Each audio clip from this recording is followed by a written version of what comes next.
right, family. Let us open up in prayer.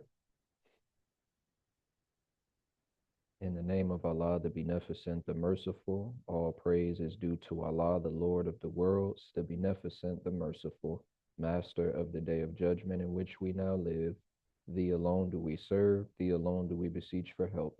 Guide us on the right path, the path of those upon whom Thou hast bestowed favors, not of those upon whom wrath is brought down, nor those who go astray after hearing Thy teachings.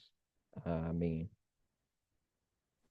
I mean, All right. In the name of Allah, the Beneficent, the Merciful, I bear witness that there is no God but Allah, and I bear witness that Muhammad is his messenger. We greet you all with the greeting words of peace and paradise in our original tongue of Arabic. Assalamu alaikum. walaikum salam, sir. And those words simply mean peace be unto you. I pray everyone is well. Very excited for today. It's been a while since the Master Call has had a special guest on, and this is very timely after we just this past week completed our reading of How to Eat to Live books 1 and 2. And we have our brother with us, Brother Dr. Akili Muhammad, a strong figure for health, specifically relating to those two books just mentioned, How to Eat to Live by the Most Honorable Elijah Muhammad. And today's Q&A will not only be focused on those books, but specifically on men's health. This will be a part one. Part two, we will share more details with you all about towards the end. But if you have any questions and you didn't submit them already, please feel free to drop them in the chat as we will be asking our brother live questions as well.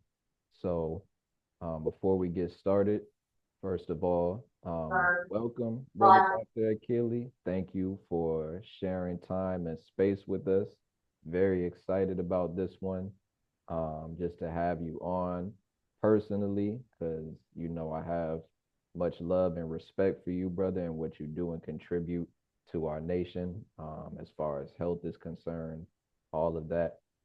So please, if you have anything that you would like to share with us before we get started and take any questions, please feel free to do so. Yes, sir. First of all, my brother, praise be to Allah that you all see something worthy in me to join the master call because I've been an admirer of you and Sister Anissa and what you are doing, which I think is exceptional and much needed in our community and out of the nation to describe, to read, and study our teachings and become better stewards of it. So it's an honor to be here. There are a couple of things I'd like to share before we get started, and then after that, I'm yours. In the name of Allah, the Beneficent, the Merciful, I bear witness there is no God but Allah, and I bear witness that Muhammad is his messenger. I included in my posts that this is not just a Nation of Islam thing. This is a get healthy thing.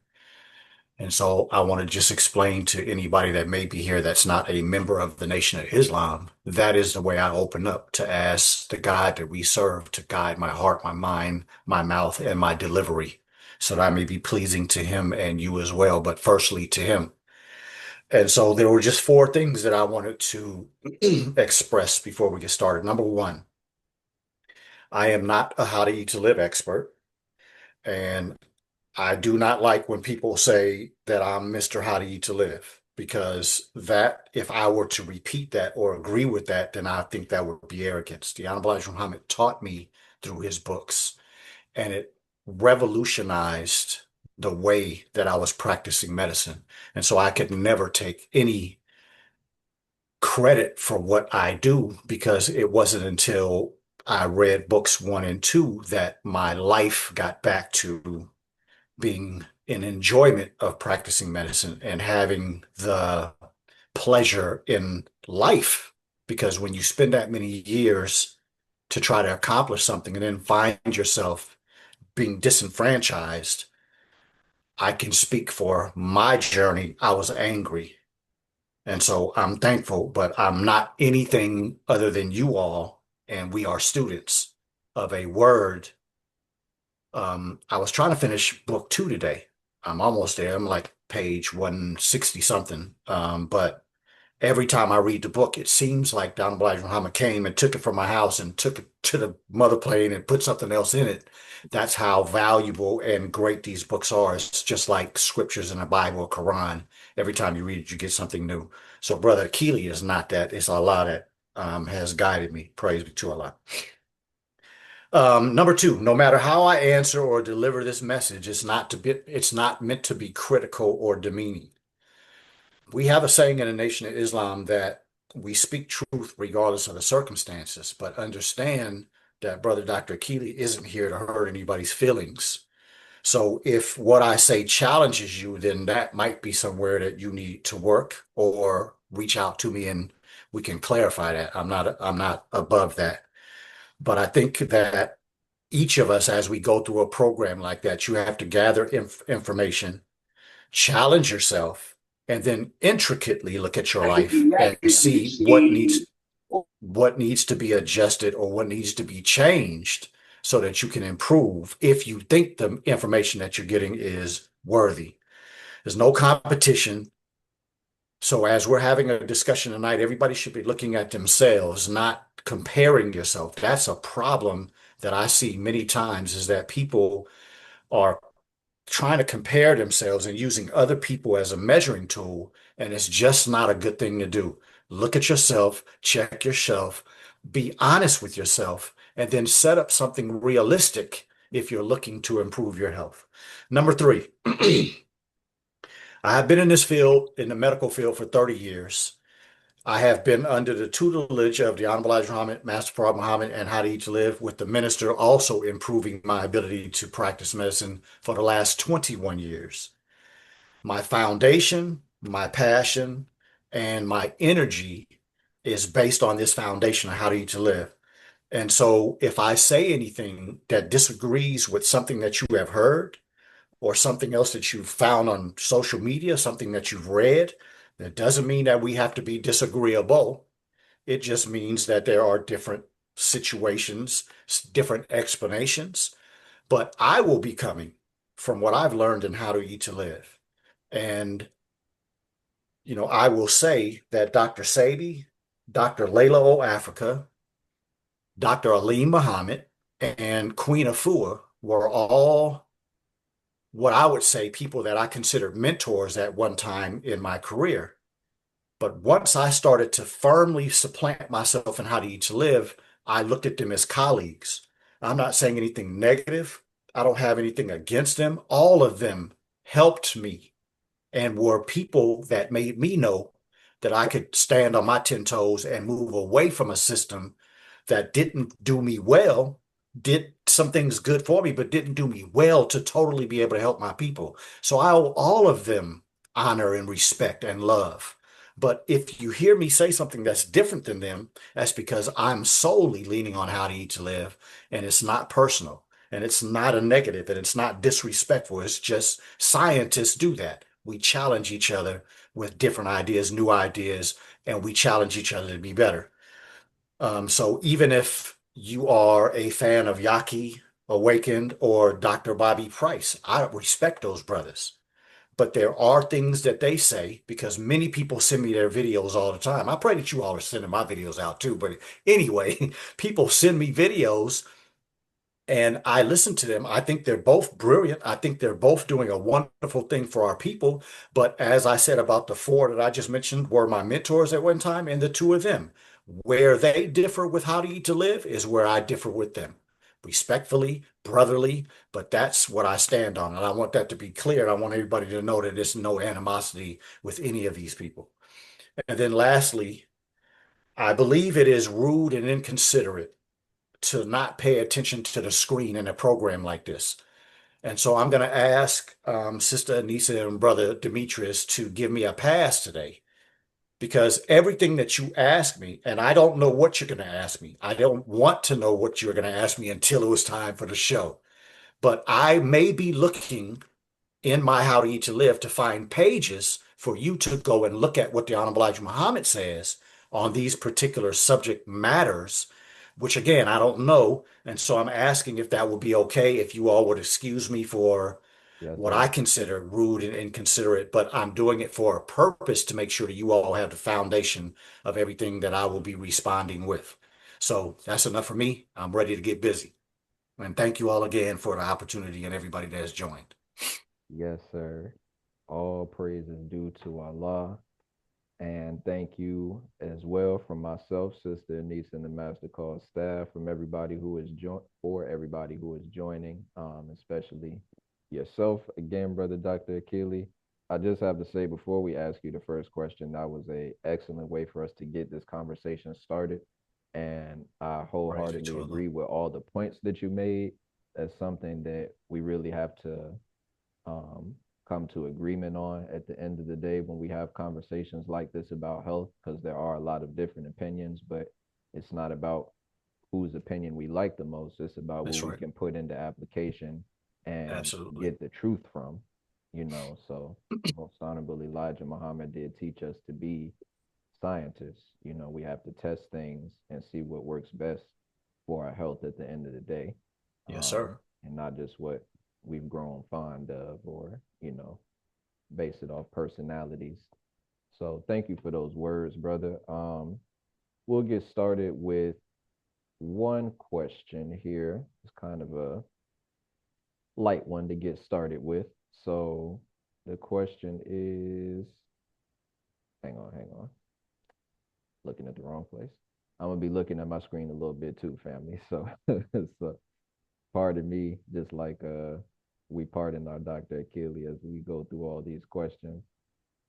So it's related to coffee. It says a lot of negative talk on coffee and its effects. The Honorable Elijah Muhammad mentions coffee being suitable for us to drink, but tells us how to take it. What are some of the benefits of coffee on not just us physically, but mental stimulation, and why should more of us consume it the way he prescribed? Wonderful question. I actually believe that that statement about coffee is in book one. And I'm going to have to look at my notes once I finish answering it and I can get at that page. But I believe that the majority of what I know about what the Honorable Elijah Muhammad said about coffee came from the table talks when he was discussing coffee at the dinner table and somebody asked a similar question. And the Honorable Elijah Muhammad, and I'm paraphrasing, right, because I don't have this memorized, but I'm paraphrasing in that the first thing he said was what he has and how to eat to live, and that we don't need too much cream and sugar in our coffee Yes, sir. because then it starts to become like a meal because there's so much coming in. But after he discussed that, he talked about the way that coffee helps streamline our thoughts and can make your thoughts and your mental acuity better. So he discussed that for a period of time, but then he went to what is something that I have seen in my career and seen with many people, and that is most people drink too much coffee. Most people's cups are very large and they'll drink in the morning and continue to drink through the day, not knowing that too much coffee can cause problems. What are the problems? Number one, coffee has a diuretic effect on our body. It works on many different parts of the body, but it actually works on the kidneys in causing us to lose more fluid. And so if you're drinking coffee all day, you are putting yourself in a relative dehydration. But as you drink more and more coffee, you are literally dehydrating yourself. And most people don't hydrate after they drink their coffee. So typically, I suggest number one, as the Honorable Elijah Muhammad teaches us, there's some poison in all food. And when we look at things that we drink, it's the same concept because he talks about how much poison would come with us drinking fruit juice. So most coffee that we can buy in stores should be evaluated the same way I always talk about evaluating food. You cannot stop at the marketing. So what it says on the front of the package isn't what you should take in consideration. When you turn it on the back and start reading where it's from, whether or not it was harvested correctly, whether or not it's organic, if you don't see that information, you should reach out to that company because the first thing, as the same way he talks about food, we should be drinking the best of coffee.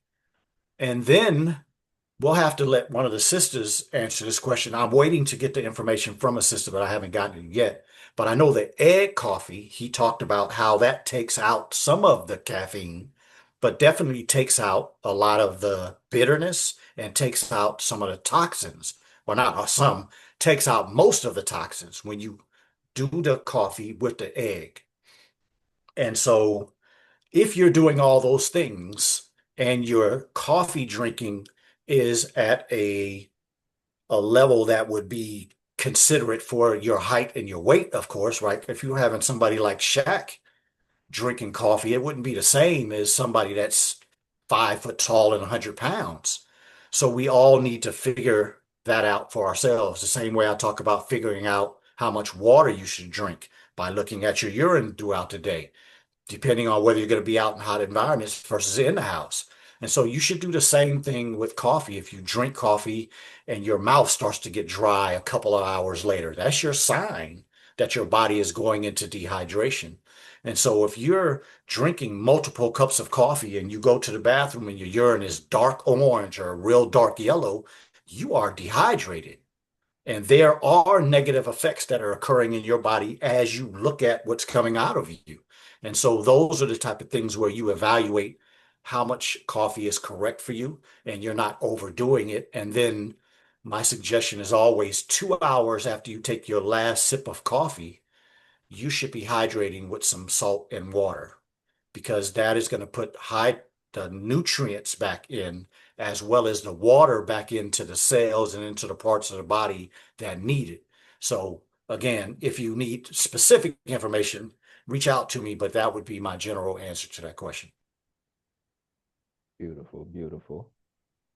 Just a reminder, family, we are taking live questions. Thank you all who are just joining us and coming in. So if you have any questions related to How to Eat to Live, Book 1 and 2 by the Most Honorable Elijah Muhammad, or anything specific to men's health, as that is our subtopic for today, please direct message Sister Anissa in the chat, and we will get that to our brother as best we can. So we have another One quick question. addition, please, my Yes, brother. sir. Yes, sir. Yeah, so the Honorable Elijah Muhammad mentions coffee, and it is in book one on page 78 and 79. So you all can go read the everything for yourself. But I just wanted to start with what he says on page 78. He says, well, at the end of the third paragraph, he says, I'm sorry, and after a certain length of time, I tried eating once every 2 days with nothing between but coffee. I did not try to pour all of the cream and sugar out of the cream and sugar gals into the coffee. I sweetened and creamed it as I had done when I was eating 3 meals a day because we can live on cream and sugar for a long time. But it is not good that we do this through our coffee for our health's sake. I felt better eating one meal every 2 days or 48 hours with nothing in between. Excellent. Page 78, 79, book one. Praise be to Allah. And for anybody who has joined us or will be watching the replay on YouTube, please get How to Eat to Live Book 1 at store.finalcall.com. Store.finalcall.com. If somebody could drop that in the chat for anybody with us that doesn't have it. Book 1 and Book 2. Our next question we have, since today is on men's health, what are you seeing in your practice as the overarching disease with the men? What's the cause and what's the cure? Interesting question. um, The overarching problem that I see with majority of black men that I service is lack of faith. And the answer for me would be start pulling up videos of the Honorable Minister Louis Farrakhan and listen. Mm, Because for a grown man, and as I said when I started, I don't mean to be harsh, but I do mean to be very straightforward. For a man to know something is going wrong with him, mm, and I'll give you all a perfect example. I had a man come into my office, this was years ago, and he had a hernia in his scrotum that was the size of a cantaloupe. And when I asked him how long that had been there, he told me a couple of years. And I'm just very straightforward with people, right? I said, there's no way that's been 2 years, bro. How long has it been there? And he answered the question honestly, it had been there for 20 plus years. Now, this is growing slowly but surely from his 20s to when he was sitting in front of me in his 50s, and he had never gotten it checked. And to me, that is a problem, especially if you're a husband and a father, that you would allow something to go on that you have no idea what it is, but you're going to concentrate on ignoring it, putting yourself in danger, and then potentially making your wife a widow and your children fatherless. We have to take more responsibility for our health from a perspective of ourselves, because many black men that I deal with, it's fear that's making you not go get the answer. But what is going to happen if you don't go get the answer? Whatever you're in fear of, it's only going to grow because the problem is going to get worse. And many men that I deal with haven't considered life insurance, right? So you're going to leave your family in shambles. So that's the biggest issue that I deal with. The medical problems, to me, is the easier part. But the more difficult part I deal with men's health is what's going on between men's ears. wow. And it's unrealistic to think that you're waking up every day and something is bothering you and something is slowing you down and something is causing you not to be yourself mentally, physically, or any other way, but you keep suppressing it. You keep not wanting to talk to anybody about it. Many times, I always say when a husband and a wife come to me, I don't want this visit to end until I hear from your wife. Because many times wives know my husband is hiding something, Doc. I need you to really try to figure it out. But that to me is not responsible. That's irresponsible. And we have to, well, I can't say have to, but I would assume that every man that I've dealt with in my career, as I said before, it's been 30 years. So I've seen many men in my office that were going towards death. And when we actually get the facts, the problem that they are suffering from and the problem that is about to take them off the planet has been occurring for 20 years. And for 15 to 18 of those years, the man said nothing. So that is a very difficult, it's a very difficult reality to be a part of. Because many times when something is going on that long and we've never addressed it, it's getting serious and it's getting life-threatening at that point. But that would be my message to any man. Why don't you get checked? Why don't you talk about it? Yes, we have a lot of reasons for that. Most of them are connected to slavery. And even years after slavery, where the man really didn't have time. He was working so hard to take care of his family and all that. I understand all that. You know, I had grandfathers, both of my grandfathers on both sides, my mother and father were sharecroppers. So I've seen that reality. Saw it in my father work himself till he was worn out. But we have to come away from what we saw happen in our forefathers, uncles, grandfathers, fathers, whatever the case may be, that was a detriment to the family eventually. And many times, if we had started with addressing the problem earlier, 15 years ago, 10 years ago, even 5 years ago, it might not have taken you off the planet. It might have been difficult to deal with, but you might have survived it. And so I pray that any man listening that has that type of mentality find some help. We as black men perpetrate this hard, I'm going to be all right, I'm good, I'm straight. That's our spill. And I'm just at a place in my life where I'm going to tell you lying. And if you lie to yourself, you'll lie to everybody else. But at the end of the day, covering up fear isn't going to do anything beneficial in the days that are coming. So, you know, I pray that even though sometimes what I say is harsh, I pray that you all understand that it's love. And if you have a hard time expressing yourself as a man, find a black man that's going to prove to you that he loves you. Because no matter how difficult no matter how difficult the struggle and the journey, you all are listening to a man today that has never told a patient in my 30 years, I told you so. Mm. And I have had people when I first started with them, they didn't have cancer. They didn't stop smoking. I've had people when I first met them, their diabetes wasn't that bad. 10 years down the line, your kidneys go out.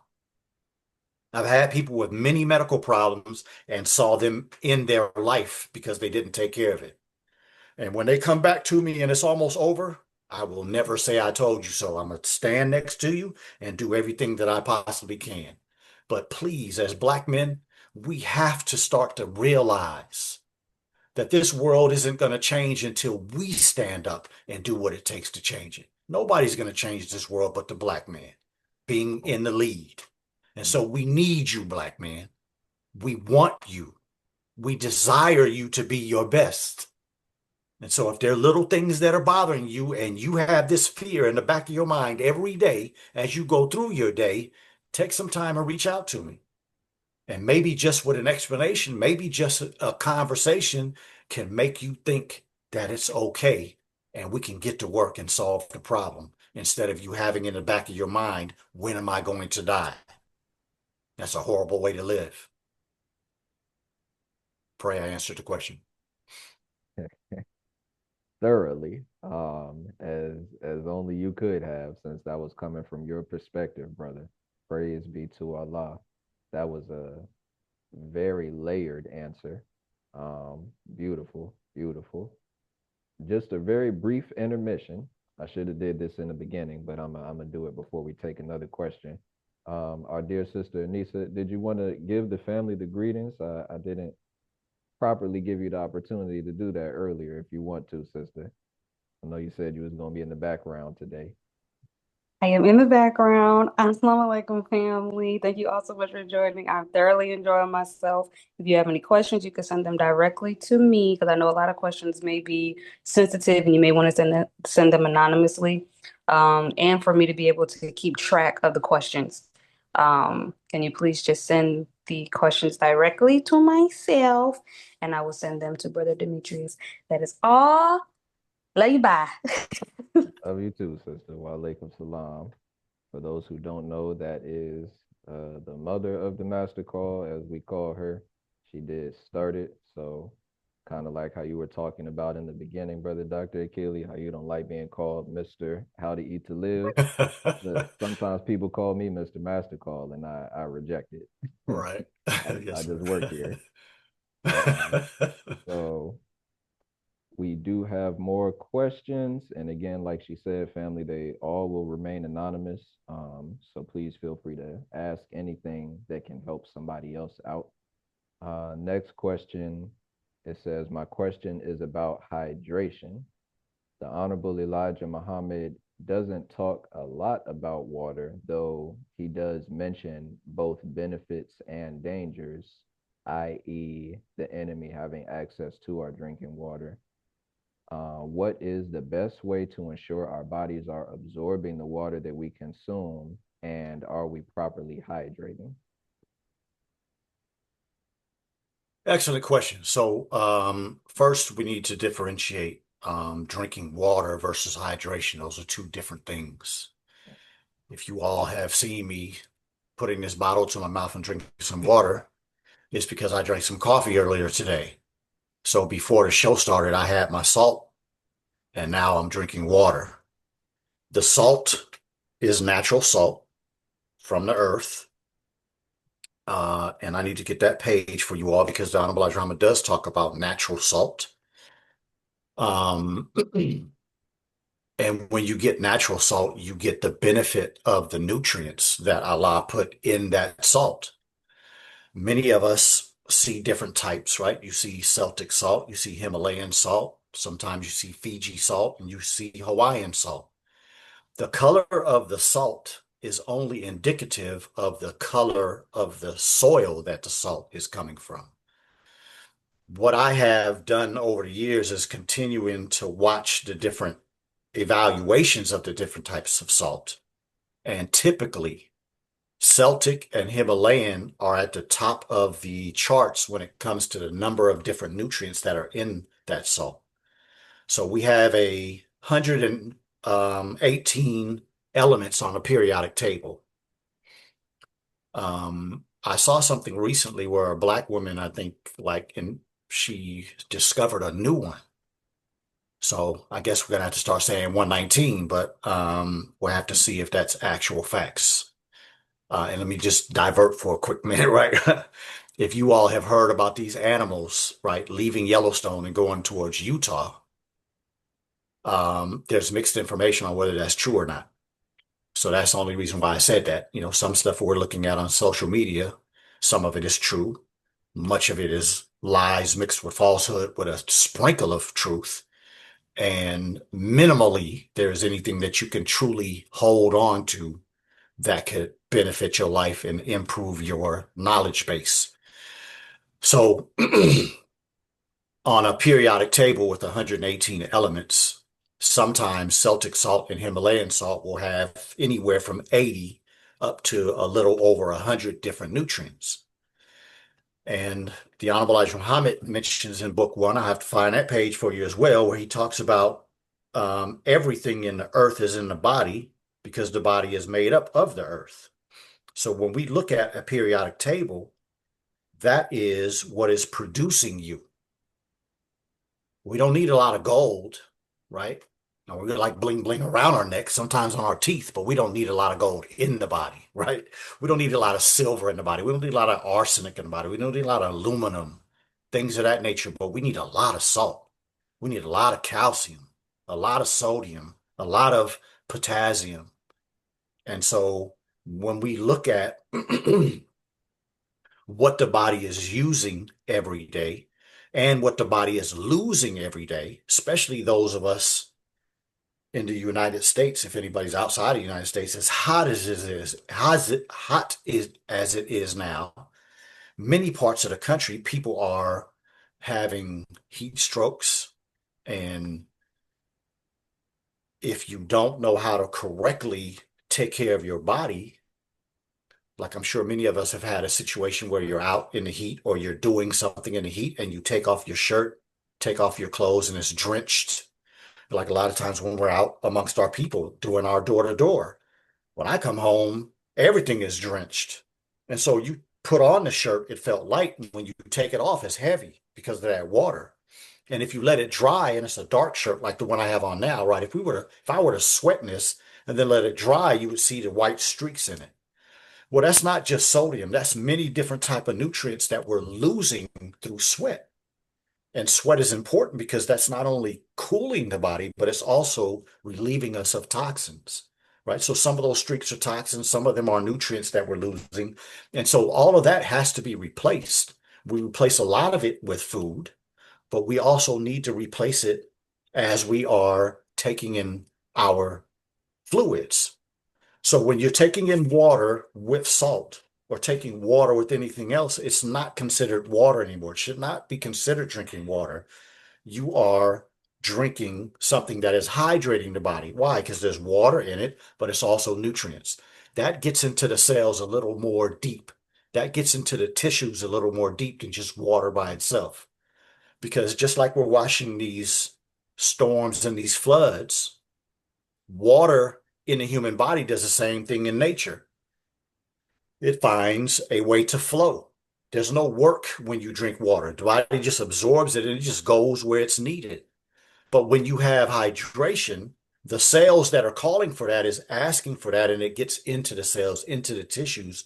And so that can correct deficits and then build your body in certain nutrients so that you have enough in case you get into situations where it's not readily available.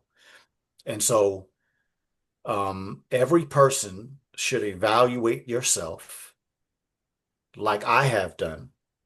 When I have a day where I have multiple clients and I'm inside the house all day, air conditioning on, it's pretty cool in the house.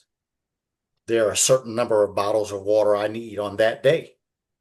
But on the days where I work out outside in the middle of the day when it's hot, or I'm out in my garden or out doing something outside and it's 80, 90, 100 degrees, I'm going to need more water on that day.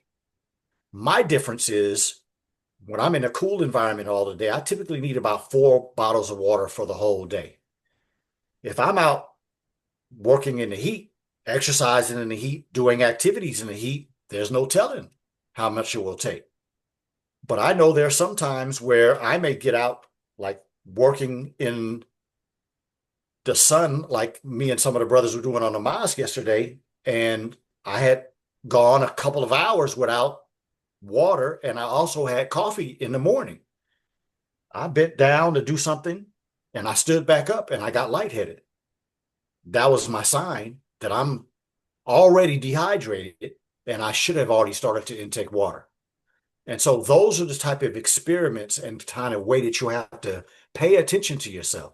Because as the Honorable Elijah Muhammad says in How to Eat to Live, that the idea of drinking 8 ounce bottles of water is for people that eat 3 meals a day. And then there's another time that he mentions that you won't need that much water in between your meals. I don't know what the answer is, but what I do know is that all of us are different. And all of us even have a change that happens within us, like I just finished saying, in different environments. And then the other thing that I'll mention to end this is that we have to start to also understand that the body can get dehydrated in cold environments as well. And you can see that, right? If you ever watch sports or watch any type of activity where people are outside, every time you see people breathe, you see it, right? That's water that you're losing.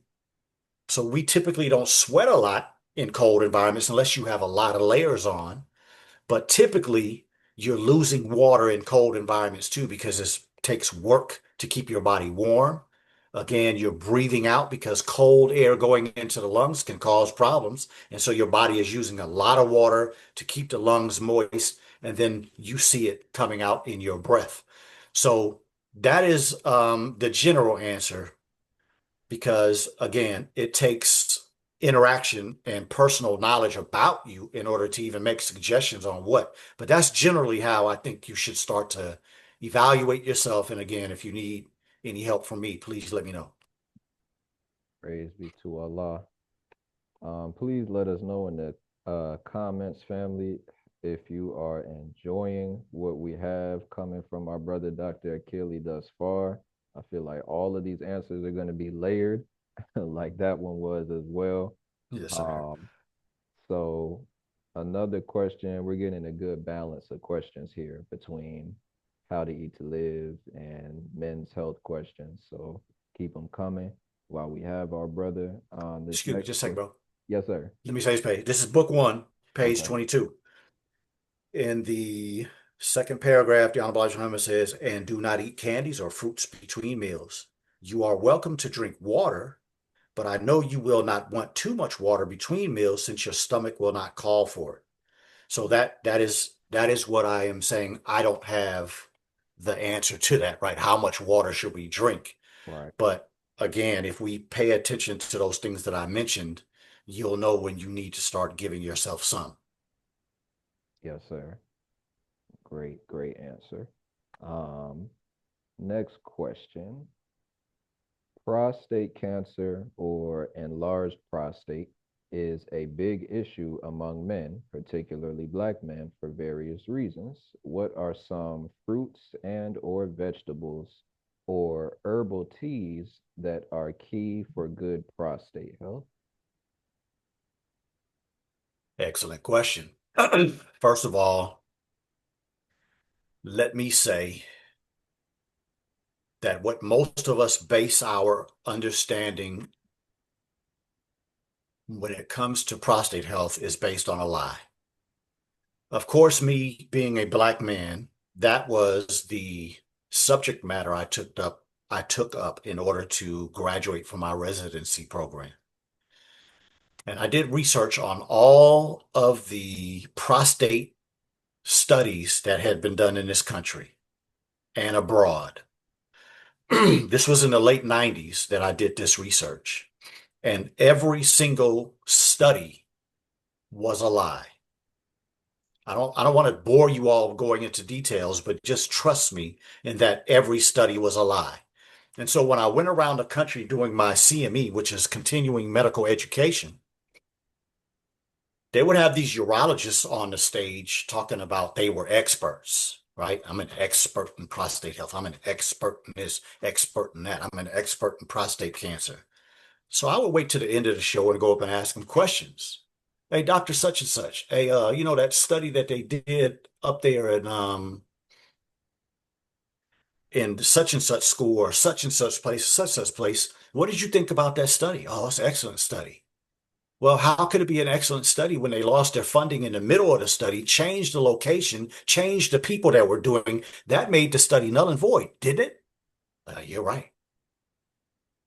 Dr. Such and Such. They keep talking about black men have the most prostate cancer. It's detected earlier. I'm sorry, usually starts in a younger age. It's detected late, and usually by the time it's detected, they're usually in severe crisis with their prostate health. Do you believe that that study was done correctly? It was a horrible study. Then why are we keep walking? Why are you all, as so-called experts, going around the country continuing to purport that black men suffer in that way when no study has ever said that? And there's never been a person that could answer my question, and every single one of them found a way to get away from me because they knew they couldn't answer the question that I had come to the conclusions of looking at all these studies. So understand, brothers and sisters, that we have to be very careful with what we ingest, because the medical community in America and all over the world has never given a damn enough about black people to do a study correctly.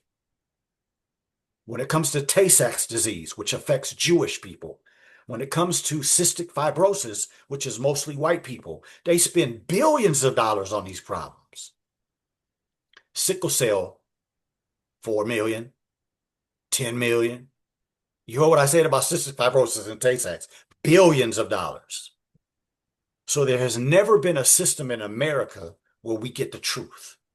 Now, all that being said, is there a problem with black men and their prostate? Absolutely. What is the first thing that I tell every man when he comes to me and he has a prostate issue, whether it's just starting to expand or he has prostate cancer? Get off the meat. I have never seen prostate cancer in a knowledgeable vegetarian. Never. And so when you ask what types of fruits and vegetables should a person eat, they should get How to Eat to Live, book 1 and book 2, and make your grocery list based on the foods that he lists. Now, let me put this in context for anybody that may not be a part of the Nation of Islam. Brother Dr. Akili started this saying that I am founded in how to eat to live. And when I study other things, when it disagrees with what the Honorable Elijah Muhammad says, that's where I disagree with you. Now, I don't know another book that says from God in person, if you all can see that behind me. A little bit blurry, but it says from God in person. I happen to believe that. Why? Because I was 7 years into my practice, totally disenfranchised with medicine because it wasn't fulfilling me anymore. Writing prescriptions and sending people to a specialist so they could write a prescription, or to a surgeon so they could cut something out, was never something that pleased me. And I was going to walk away from medicine. When I started reading How to Eat to Live, these two books gave me the power to help people solve problems, the type of problems that my mentors never told me anything about. When I left medical school, my mentors were the dudes that had all the women, the nice cars, houses out in the suburbs, all that stupid stuff. And when I started reading How to Eat to Live and changing what I was doing, I was like, damn, I was looking up to these fools for the total wrong reason. And so once I started to try to prove this man wrong, because at first I said, man, no way this Honorable Elijah Muhammad know more than me about medicine. Heard my dad talking about the Honorable Elijah Muhammad all my life growing up. But I don't give a damn how much you talk about. He can't know what I know. I've been in school for all these years.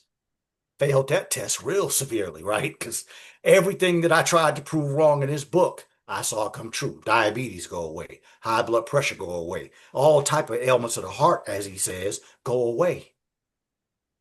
So how is it that if all these other things can go away, can we not prevent problems? And so I'm saying all that to say that if you can find trust in these books, then your grocery list should come from the foods that he lists in this book. There's no guesswork. That's where my grocery list has been for the last 20 years. Now, does that mean I only eat what he says? No, I'm not perfect, but my grocery store list, my fruit list, my vegetable list is going to be out of this book. And you have to do a little research on ORAC value. ORAC. All of those letters stand for something, but don't worry about that. Just do a search for ORAC value. And if you look at the foods that the Honorable Elijah Muhammad lists in that book, you will see the foods that have the greatest nutritional value per measurement. That's what an ORAC value is. It measures like a berry versus a stalk of broccoli, right? They're not the same size, so you can't evaluate them evenly, but that's the system that makes it even when you compare these things. But every food that the Honorable Elijah Muhammad mentions in his book is at the top of that list. So this is the best place to get the type of fruits and vegetables to start you solving a prostate issue. Secondly, many prostate issues are because of dehydration, because of malnutrition, not only the meat part, but people eating foods based on taste, not knowing how to get the proper nutrients in so that you can keep your body functioning correctly. And so the tea that you mentioned, I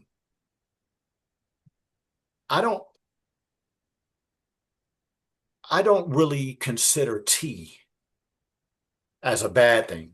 The Honorable Elijah Muhammad and the minister both say that we can drink tea, but I don't really have it high on my list for nutritional value. Why? Because when you put a leaf or a substance and you make a tea out of it, you are infusing that water with the nutrients from that plant. But I don't believe that plants in a tea perspective are equal to the foods that have the type of nutrition that would solve a problem. So there are many teas. I would say that if you can find a healthy tea, it probably wouldn't hurt, but you probably should put most of your effort into the three best foods that the Honorable Elijah Muhammad mentions in How to Eat to Live. And he says that on multiple times, right? Navy beans, whole milk, and wheat bread are the three best foods. And while I'm there, well, I'll finish the statement and I'll tell you where he says that in book 2, because I just read it. But anyway, I'm not talking about the milk in grocery stores. That's horrible for you. And that is a problem with many of these people on social media. They say milk as if the milk in the store is the same as the milk when you go find a responsible farmer. Mm-hmm. Totally different, completely opposites of each other. Yes, sir. And so I wanted to mention that because when a lot of people hear milk, they automatically go to negative because you are being trained and conditioned and being filled with propaganda against something that the Quran says is agreeable to the drinker. So how can I, as a Muslim, read how to eat to live? And the Honorable Elijah Muhammad says that milk is one of the best foods that you can eat. And then read the Quran and it says it's agreeable to the drinker, and then sit and listen to some person say milk is pus. That's one of the most ignorant statements ever. A person that says milk is pus is very ignorant to the difference between a pus gland, or mucus gland, should I say, and a mammary gland. They're not the same at all. Is there some pus in some milk that you get from the grocery stores? Absolutely. Because the way they treat those animals, sometimes they have abscesses in their udders and sometimes in their actual breasts. But to say that that is the same is ignorance, and it's propaganda, because most people haven't ever been on a farm. Most people haven't produced a milk farm. Most people haven't put their hands on a cow. I've done all of them. So I'm not speaking from ignorance or something that I read, something that I lived. Brothers and I in Houston produced a milk farm, and we were supplying milk for years. So I know what I'm talking about. I'm not just telling you about something that I read. So if you think about the three best foods and you think about the best fruits and the best vegetables, those are the sources of food that I have been successful in helping many Black men overcome prostate cancer, and even some prostate cancer that was on the verge of being out of the prostate capsule and going into other parts of the body. And I've even had some men solve that as well. Metastatic prostate cancer, if you do the right things, you can solve that problem. So again, going back to what we talked about earlier, I know that most Black people that I know, Black men, I'm sorry, Black men that I know personally, and Black men in general, they're afraid to even get their prostate checked. Don't be afraid, Black men, because if you get on a program and discipline yourself and stay true to what we work out, you can end a prostate problem. If you have what they call BPH, benign prostatic hypertrophy, I've seen men solve that in 3 months. You got to be serious. But I'm only saying that because if there's any man listening that is in fear of a prostate problem, you shouldn't be in fear of a prostate problem. You should be fear of ignoring the prostate problem. You should be in fear of not having the same type of urinator stream you had 10 or 20 years ago and not saying anything about it. That's what you should be afraid of. And if there are any other type of problems like erectile dysfunction or ejaculation issues, all of that can be solved. If it wasn't there 10, 20 years ago, you have the ability to go in the right direction. But you got to start doing something different, and you probably need to reach out and get some help. So again, I pray I answered the question. Yes, sir. Thank you very much, brother. I have to rewind just a little bit to something you said in that answer, and pose another question from it. Yes, Because you sir. said to lay off the meat, to cut out the meat, Yes, sir. as far as helping the prostate issue prevention wise. So brings us to the question of protein. Protein? Yes, sir. Yes, So sir. for those who you know, have the idea that we need to eat meat to get protein, what should be our source of protein if not meat? And is meat truly bad for us? or not best for us, I'll say. Yes, sir. So let me, if you don't mind, I'd like to read the statement that I was talking about in book 2. Is that okay if I do that first? Yes, sir. This is book 2, page 155, going to page 156. So it's the last paragraph on 155. The Honorable Elijah Muhammad says, to eat to live does not mean that you will have a menu of various foods as long as your arm from which to choose. You can eat 1 or 2 foods if you are not able to buy a lot of different foods, which will not destroy your life. Listen to this part, y'all. Such as good bread and pure milk and dried beans. And when he said dried beans, he's talking about the Navy beans. This is sufficient to keep you living 1,000 years. I promise you. Go to the Old Testament in the Bible, and then people that were living 5, 6, 7, 8, 900 years, 969 years, as Methuselah did, they didn't have prostate problems. Because the Honorable Elijah Muhammad talked about how they ate.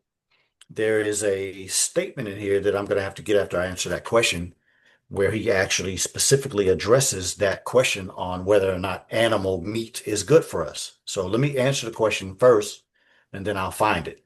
So, number 1, started in the last question about the misinformation about prostate health in Black men.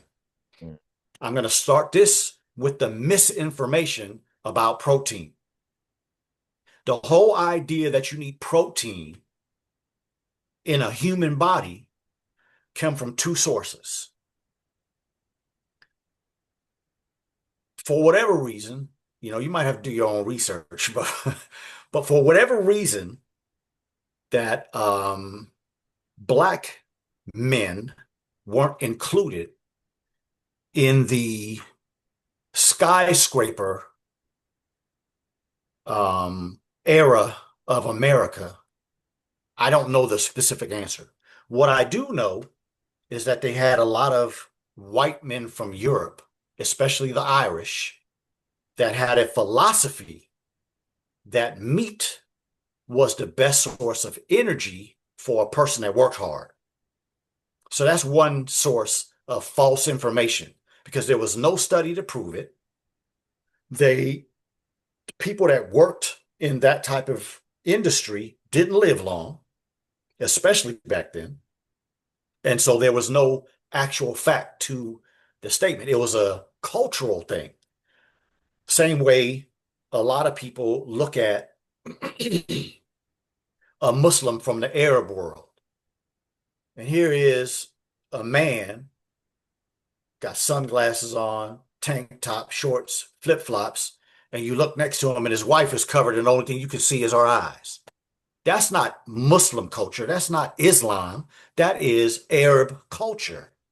And so America started eating meat based on European white men culture that said that you needed meat in order to do physical, laborious jobs. No actual facts that it was good for you. The second place that the misinformation of eating meat came from is the exercise or the bodybuilding part of society. And I'll get to that answer very quickly. Name me a bodybuilder that lives past 60. Name me a bodybuilder that doesn't blow out their kidneys, blow out their liver.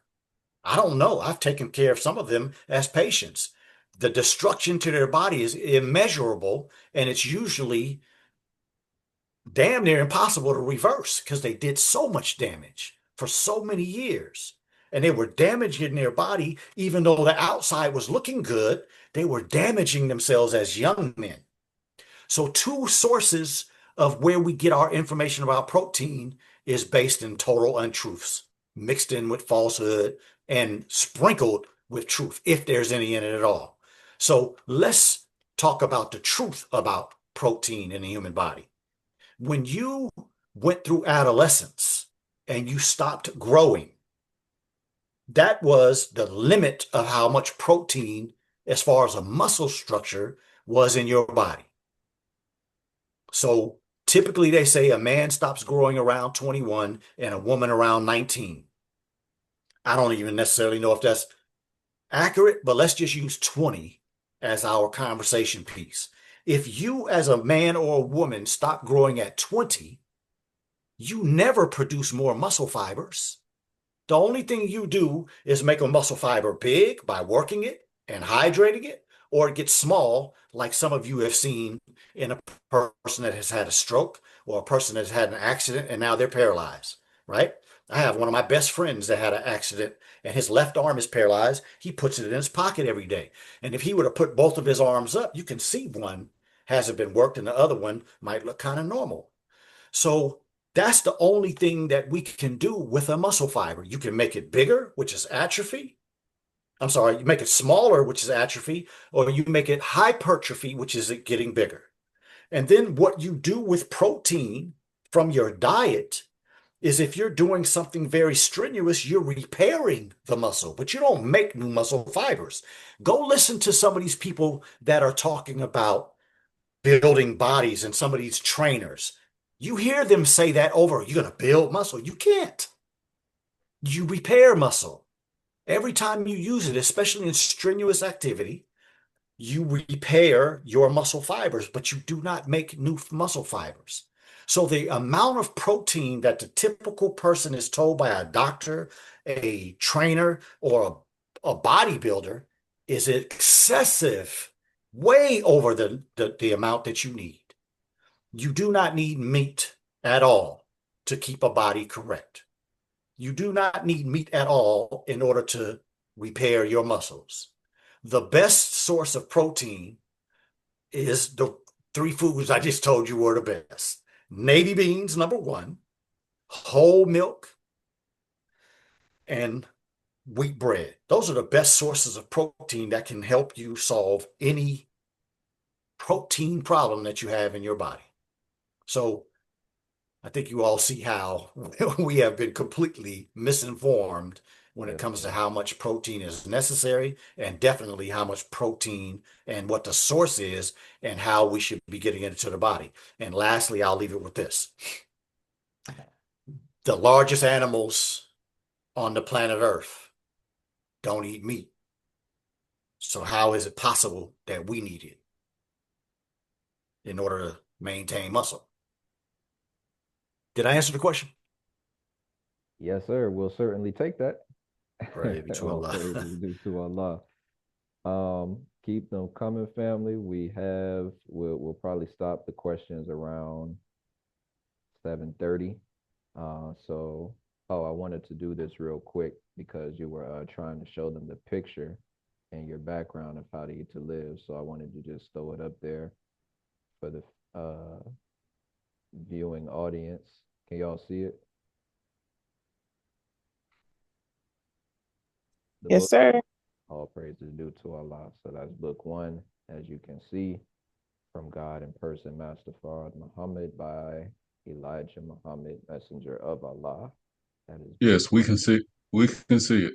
Praise be to Allah. Book one of How to Eat to Live. Next What's up, Akili? here. Who's Uh, who's speaking? What's up, Akili? Oh, that's my man Rod. What's up, bro? Brother Roderick.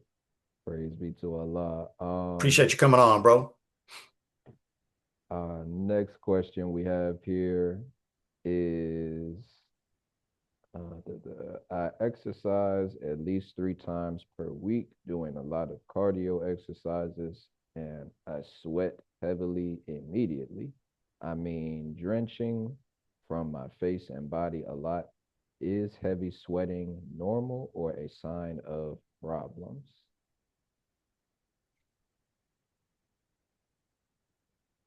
In general, sweating is not a sign of anything other than the body is heated.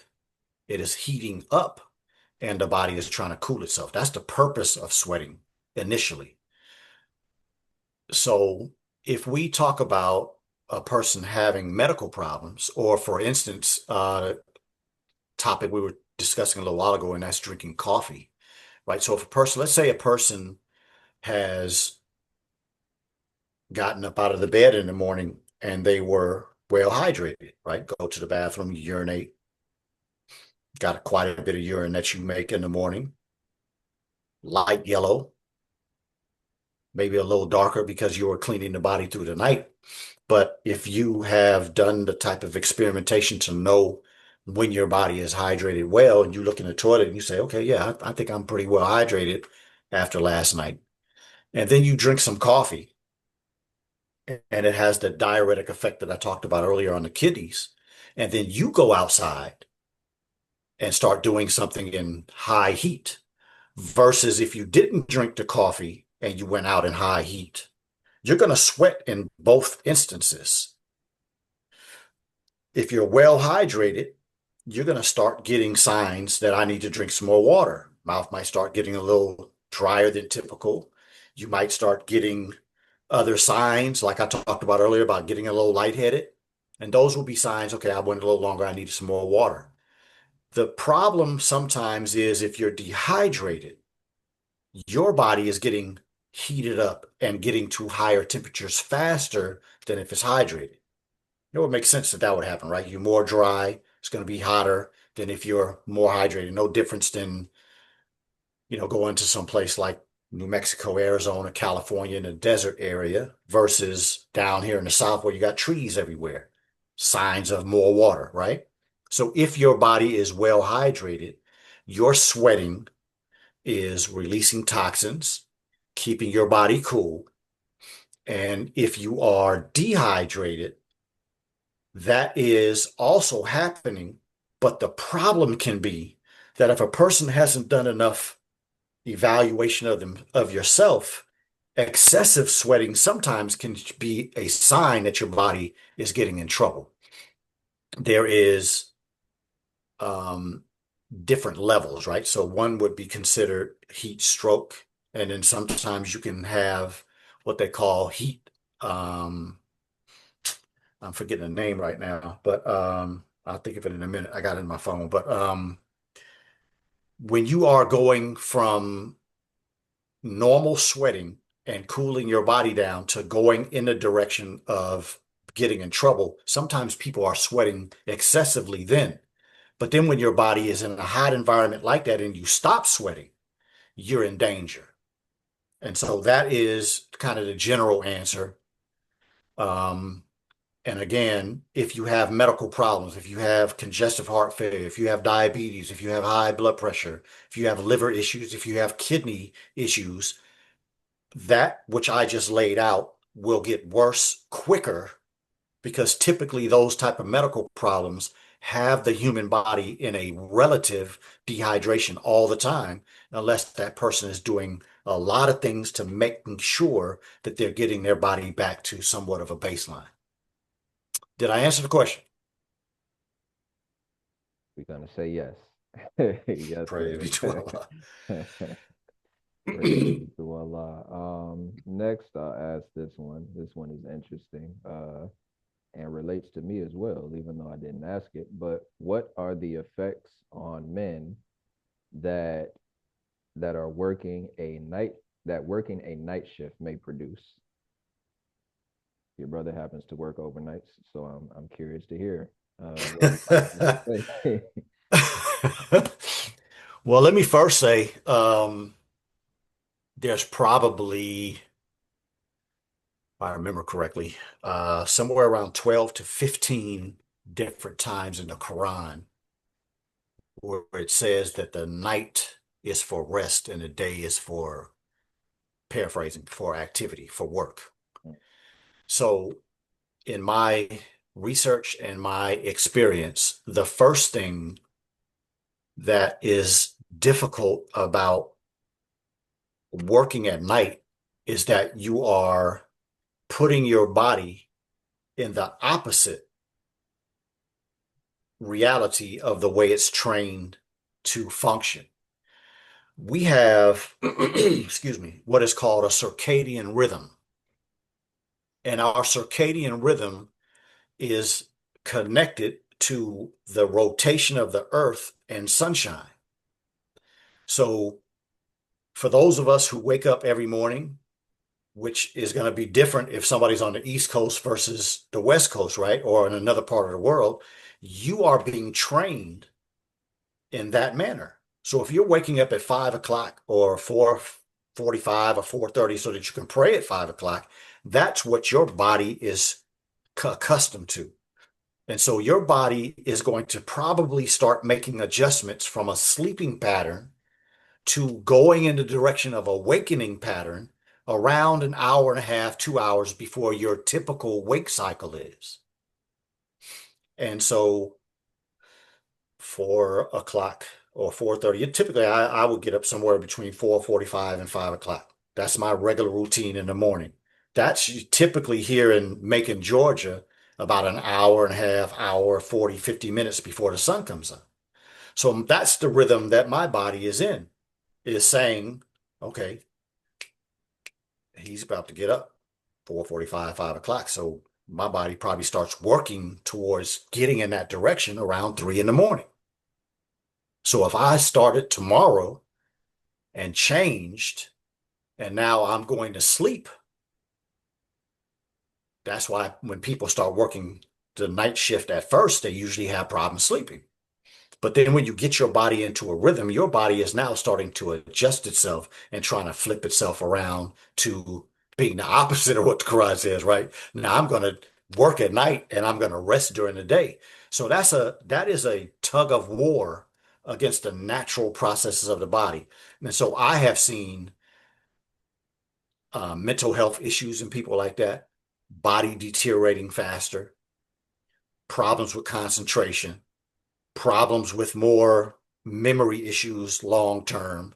There are a lot of consequences to that because the body isn't made to be outside of the way Allah made it. And I pray that nobody's taking this as a hit because you can make the adjustment, right? Of course, the first thing is to try to find some work or try to find a way where you get back into the right, but then your body can be trained back in that way as well. But I'm just talking about what I've seen, what I've studied is the problem with that being opposite, right? Now, first of all, we're making that decision based on probably economics, and the person that has the company and the job really doesn't care, right? They're worried about their bottom line. But for you and your health's sake, it is something that you need to consider, right? Now, the other aspect of that is the part of the brain that is controlled and manipulated by our environment is in what we call the hypothalamus. And the hypothalamus is the part of the brain that evaluates everything: sleep, water intake, whether or not you've had satisfaction of your appetite, anger, emotions are all tied to the hypothalamus. And so if the hypothalamus is being affected because something is going on different than the way it is expecting to do, then all of the other neurotransmitters, all the other systems of the body can be affected by the whole system being turned upside down. Giving a vague answer because we can get into a lot of different subject matters on this, but I think that would suffice as the general answer. I would suggest that any man or woman that is working on a night shift, it would probably be good for you long term to try to change that around. Yes, sir. I'll leave it there. Yes, sir. Thank you for that, brother. Um, and peace to the family that is still joining us. We are glad that more people are coming in. We are taking live questions. We only have our brother for about another 10 plus minutes. So if you have any questions related to How to Eat to Live, book 1 or 2, or men's health specifically, please put Real them. quick, I'm going to Yes, respond to sir. that protein one more time. Okay. We're on page 134 of book 2. The Honorable Elijah Muhammad says, before the making of, this is the last paragraph on 134. Before the making of the white man, the black man did not eat animal flesh. After the removal of the white man, there will be no more eating of this type of meat, animal flesh, or even fowl. there will be a complete stoppage and practice of the eating of land flesh, regardless to whether it is animal, beast, or fowl. The people will live 1,000 years without eating them. So there's the answer to your question about whether or not animal protein is correct for us. That's the answer directly from God. Yes, sir. I remember we just read that recently, closing out book 2. Yes, sir. Um, oh yeah, and again, so direct message Sister Anissa in the chat, Sister Anissa Nazir Muhammad, in the chat with any questions that you have. They will all remain anonymous. Where were we at next here? Oh, one more time. I'm sorry. Yes, sir. Page 130. Here's what he also says.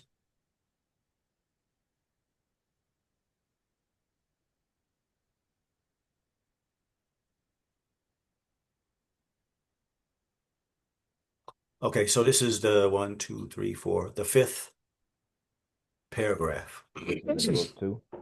Book 2, yes, on 130. Okay. I'm sorry. Let us try not to eat meat. I'm sorry. Let us try not to eat so much meat, especially animal flesh. Here's a statement. No meat is good for good health and longevity. We must stop eating meat gradually because actually meat is not by nature a food for human consumption. So, you know, for the general public, not those on this call, but for the general public, they're making a decision that is against their life and longevity when they listen to people that didn't produce the idea of eating meat based on science. Yes, sir. And again, for those who will see the playback from all different backgrounds, we're not asking you to take this just because we may believe that we are getting this from the messenger of God. But again, we're talking about science here. We can put these things into practice. So please dissect the full answer that our brother Dr. Akili gave earlier regarding meat and protein and look into it for yourself. And experiment with yourself. Yes, sir. Yes, sir. Right? I mean, if you're a big meat eater, just stop for a little while, cut it back and see what happens. Right. Praise be to Allah. So, next question. For those who are prescribed blood pressure medication, in particular those who have been assigned a condition of hypertension and desire to come off the medication, how should they go about that through the practice of how to eat to live? Excuse me. Excuse me, that's an excellent question. Let me read to you what the Honorable Elijah Muhammad says about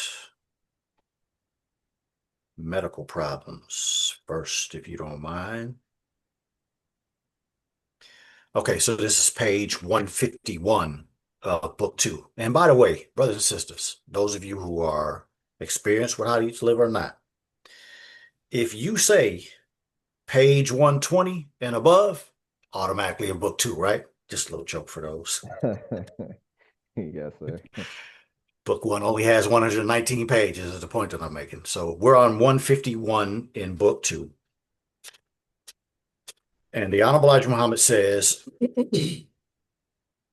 third paragraph, high blood pressure, diabetes, colds and fevers, ailments of the heart, headaches, stomach aches, and all types of ulcers can be cured and vanish under the right food and the time that we should eat. Okay, so again, anybody that's not in the Nation of Islam, I thoroughly 1000% agree with what this man says. Why? Because I have been hearing about him or studying about him most of my life. And out of everything that I've read, heard him say, including the Honorable Minister Louis Farrakhan, I've seen so many things come true. The things that I don't understand, they've lifted me enough for me to take that at face value. So That's why I believe it. Now, the first thing that all of you have to do is take in consideration what I said a little while ago, that there have been, has been, and probably will not be any true studies that gives truth to Black people about medical problems within us. Now, let me give you a perfect example. I have only been in the hospital 3 times in my life: food poisoning, 2 automobile accidents. When I had food poisoning, I was in so much pain I couldn't even stand up. So they put me on the gurney, took my blood pressure, and their first question to me was, "Do you have high blood pressure?" Hell no, I don't have. I was already a doctor at this point, so I said, "Hell no, I don't have high blood pressure, but I'm in pain. Doesn't pain go make blood pressure go up?" "Oh yeah, you're right." "Yeah, I know I'm right." So if you have ever been to a doctor's office and you were in pain, how are they going to tell you that that is your baseline blood pressure? False information, not actual facts. If you were on the way to the doctor's office and you and your wife were in the car having an argument and they checked your blood pressure, is that your normal blood pressure when you were just having an argument? The 2 times that I had car accidents, in pain, neck in pain, back in pain, get your blood pressure checked. Excuse me, sir, do you have high blood pressure? No, but my neck hurts. This was when I was in medical school when this happened. And so my point is that most of you have never gotten actual facts on what your blood pressure is. Going to a new doctor, you're anxious. You don't know what's about to happen. You don't know what type of news you're about to get. And they check your blood pressure before you go and sit with the doctor. You've never calmed down. You don't even know anything about this person. So you're up in arms and they're checking your blood pressure in a state that's not normal.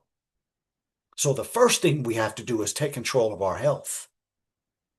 And if you're going to a doctor's office and you feel uptight, ask them, or actually tell them, "I don't want my blood pressure checked until after I meet with the doctor and I calm down. I'm a little anxious right now. I don't think my blood pressure is going to be accurate." And watch their response.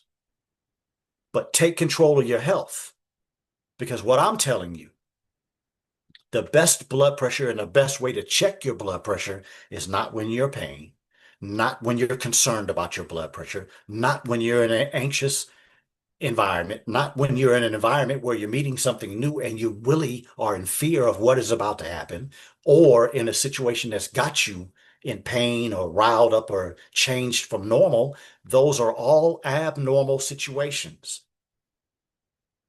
If all of us, everybody on this call, were to get on a bus and we have a horrible accident and all of us are, trying to get up out the seats or get up out, falling out the window or trying to get yourself back right because of an injury, is that the right time to check your blood pressure?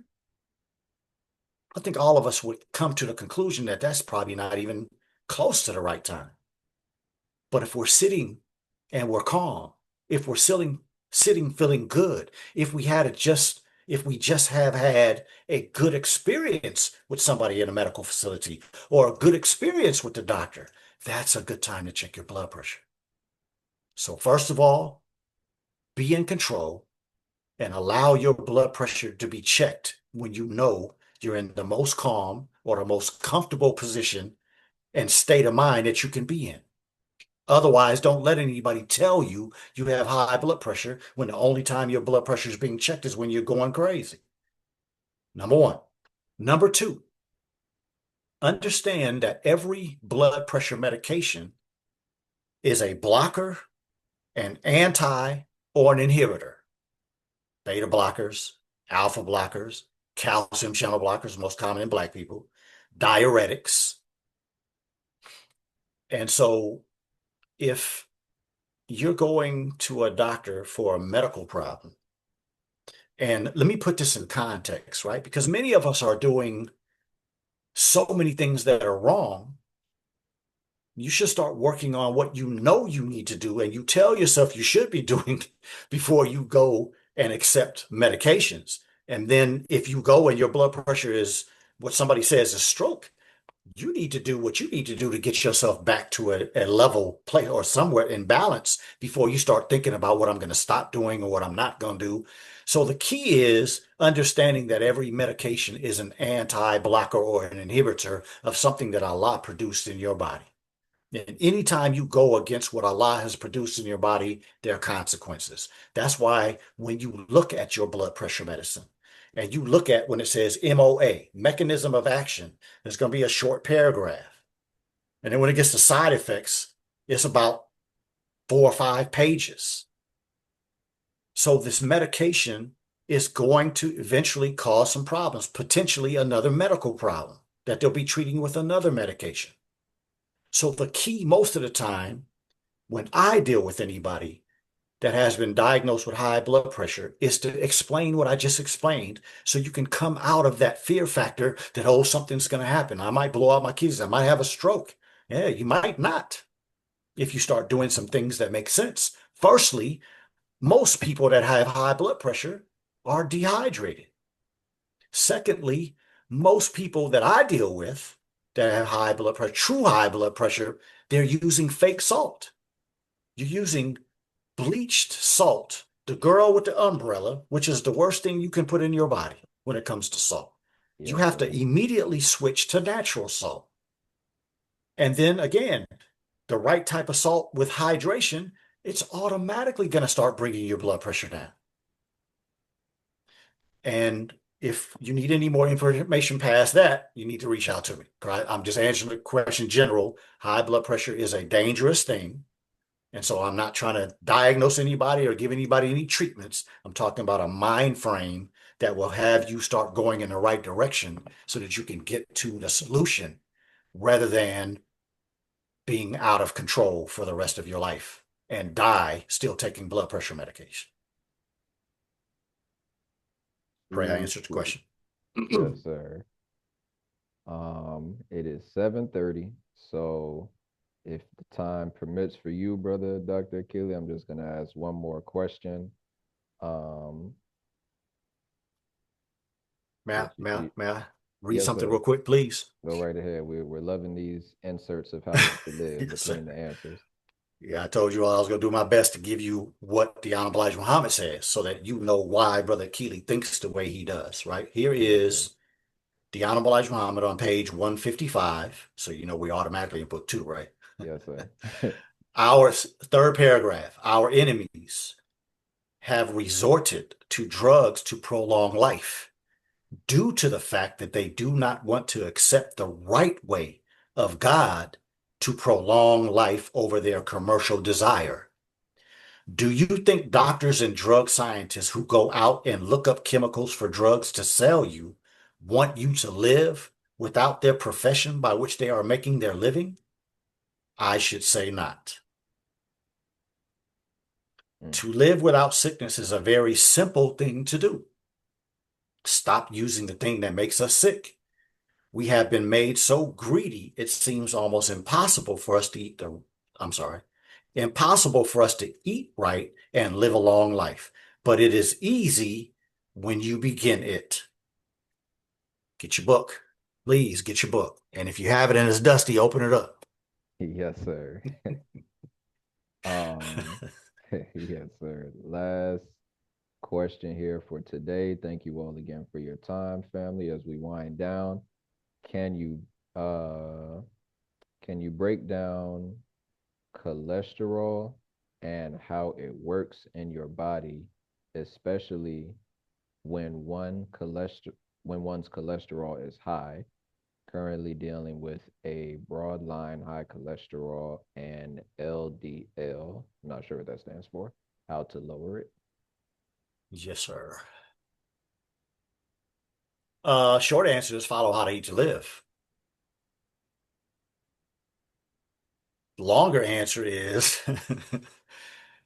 if anybody has ever, sure we all have, driven down the highway in your city and you see them building a new building, apartment complex or a house, or not a metal building, but a building that they're using wood, you see 2x4s or certain wood structures before they put on the outer, whatever they're going to do, right? Bricks or whatever else they'll be putting around that. That is what we will call the internal structure of that building, right? And that is what cholesterol is in a cell, in the human body's tissues. Cholesterol is a substance that is similar to those pieces of wood that, of course, after they finish the house, you don't see that anymore. Right? So we can't see cholesterol, but if you take a cell out of the human body and you look at the cell wall, there's a lot of cholesterol in that cell wall. So first of all, we have to understand that cholesterol is absolutely necessary and imperative for good health and in order to have a body. The second statement that I will make is that your brother that you're looking at and listening to, when I first started practicing how to eat to live, my cholesterol was 368. Trying to discipline myself and following how to eat to live to the best of my ability, even with my mistakes, I went from 368 to 145 in 1 year. So when I said follow how to eat to live, I meant that. I wasn't just trying to be sly. The foods that the Honorable Elijah Muhammad suggests are the ones that are best for your body to heal. As I said earlier, the foods that the Honorable Elijah Muhammad lists, if you are the type of person that needs to experiment or prove things for yourself, go to the book, make your list, and then go look up the ORAC values. And you'll see the foods he listed at the top of the ORAC values. So the body can solve all of its problems. It was made to solve its problems. Most of the time, when a person has a cholesterol problem, it's from meat or highly processed foods. And so when I finish, I'll get you the statement that the Honorable Elijah Muhammad says about processed foods. And I also, something else I want to read to you all, but let me finish the point first. So when my cholesterol was 300 and something, most of the time when your total cholesterol is high, your LDL is going to be high. That's low density lipoprotein. That is the molecule in the body that takes cholesterol from your absorption of your nutrients and puts it into the tissues of the body. HDL is your high density lipoprotein, which takes cholesterol from the body and gets rid of it out of the tissues and allows the body to eliminate it or to use it for the structures that are being repaired in the body. And then you have triglycerides, usually, which is in your cholesterol panel. And that is indicative of a short-term window of how you have been eating. For instance, if a person decides to go on a fruitarian diet for a couple of weeks, if we were to check that person's blood after 2 weeks and all they ate was fruit for 2 weeks, their triglyceride is probably going to be 40, 50, 60, very low. And if we had another person that was doing the exact opposite, eating all these fake meats, these so-called healthy replacements to meats and chips and eating a lot of processed foods and a lot of meat, that person triglycerides might be 3, 4, 500. So a triglyceride is usually around, this is not specific, but around a 2 week to a month window of how much cholesterol has been coming into the body. So when your triglycerides are real high on your test, you've been eating a lot of fat and a lot of processed foods. And when it's low, you've been eating the type of foods that help clean your body out and keep your body regulated well, which is going to be the 5 classes of foods that I meant earlier, right? So understand that the Honorable Elijah Muhammad says that the best foods, and let me say this again, as I started, I mentioned the people that have been mentors to me, people that I looked up to, people that helped Brother Akili get to a place where he's confident where he is. But Dr. Alim brought the word raw to the Nation of Islam. I'm not saying anything negative about him. I'm not trying to put him down. I'm just stating a fact that when Dr. Alim came to the nation and started using the term raw, it became very common around the nation that people were saying raw milk. The Honorable Elijah Muhammad in How to Eat to Live uses 3 words: pure, whole, and man, what's the other one? Pure, whole, and fresh.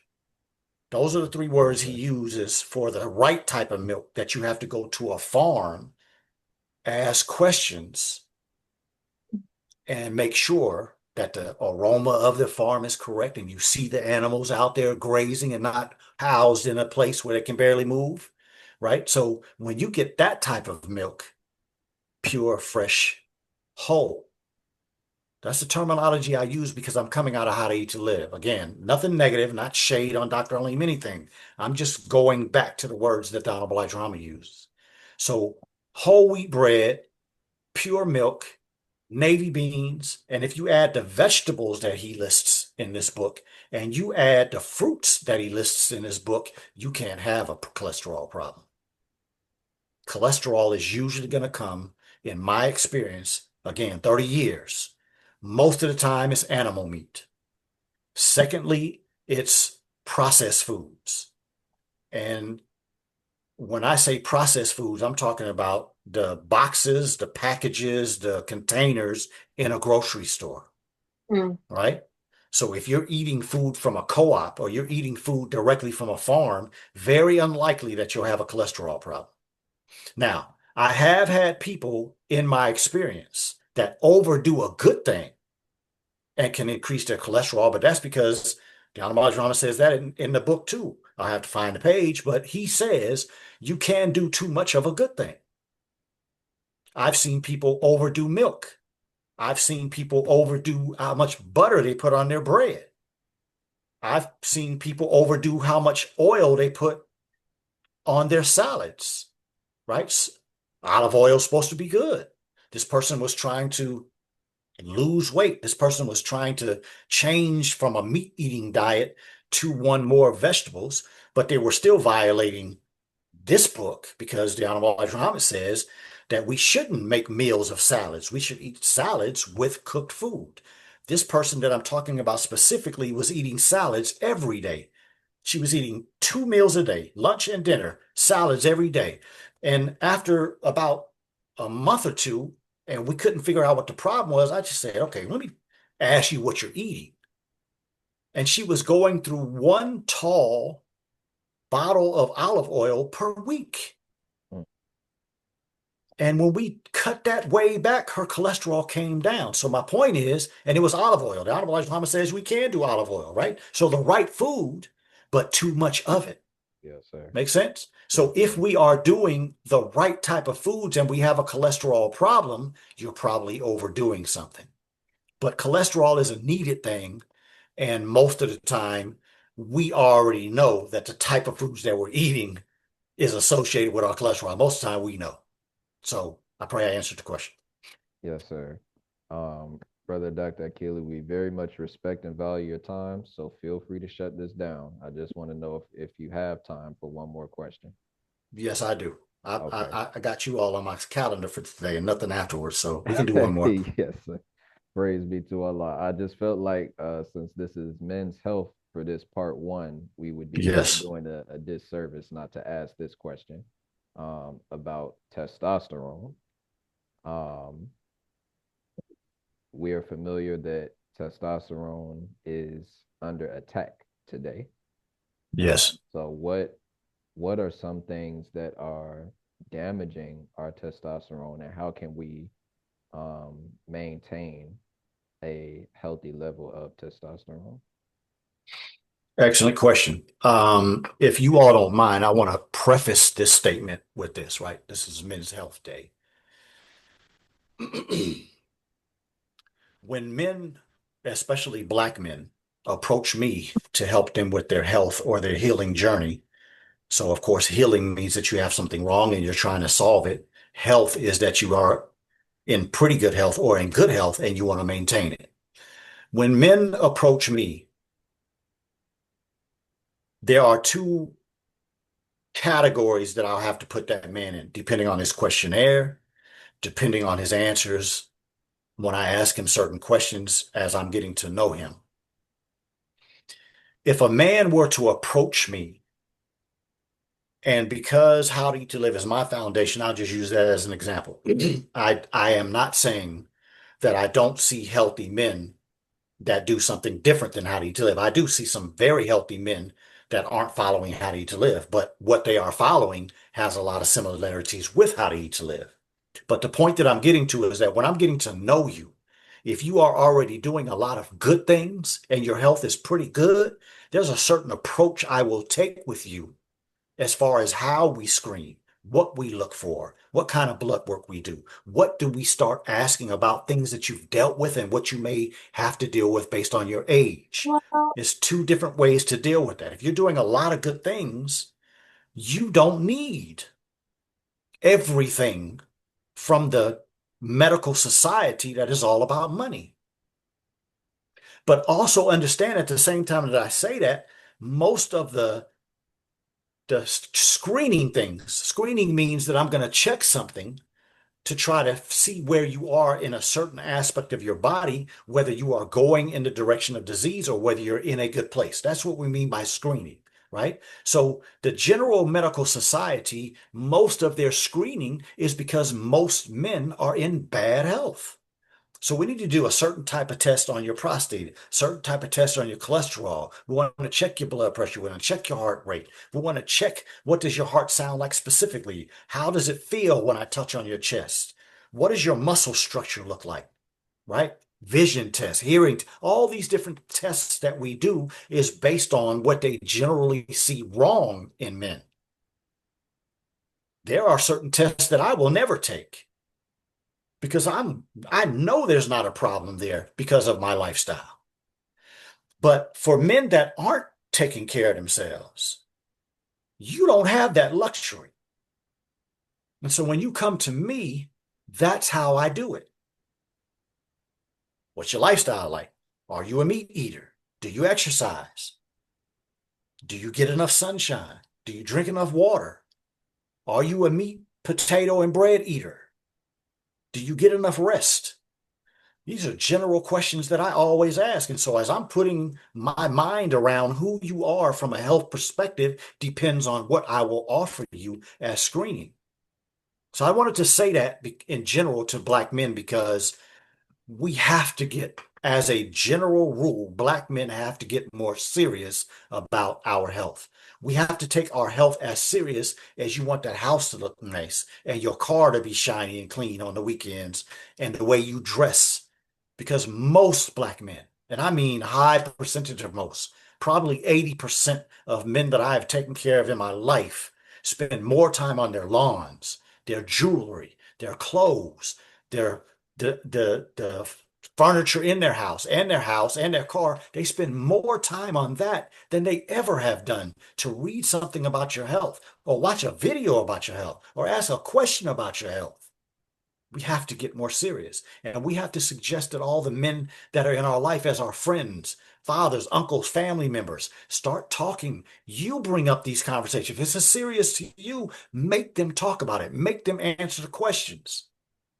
Make them know we got to think more. We got to plan more for the future than just allow something to happen that we have no control of. You have control of your health if you take it. But if you don't do anything for it, it will take control of you. So I want to say that first.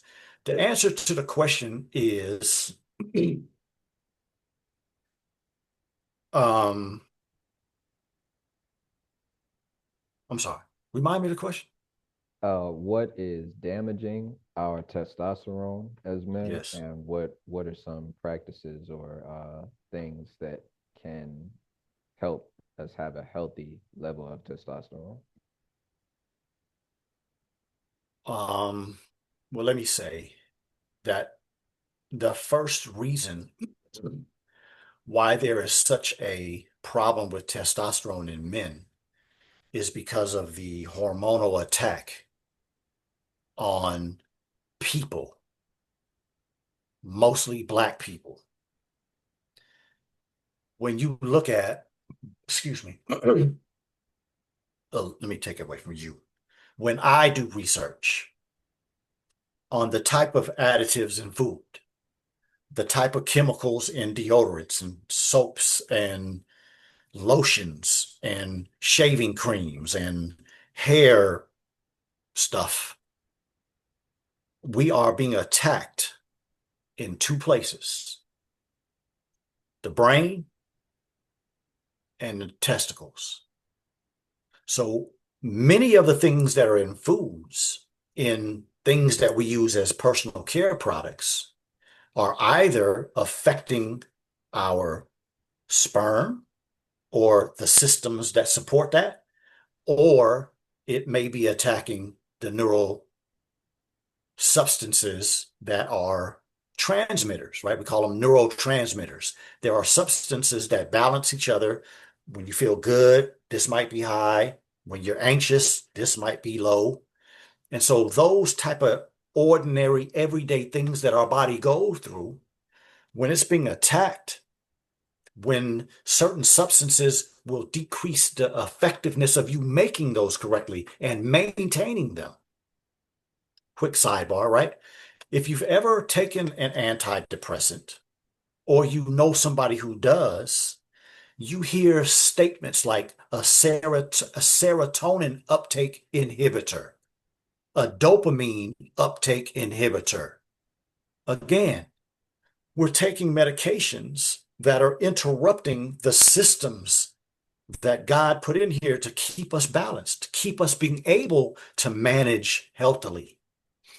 So when you're eating the wrong type of foods and you're eating the type of meat where a cow or a lamb or a chicken or any other animal that you eat was confined to absolutely abnormal environment, they're stressed.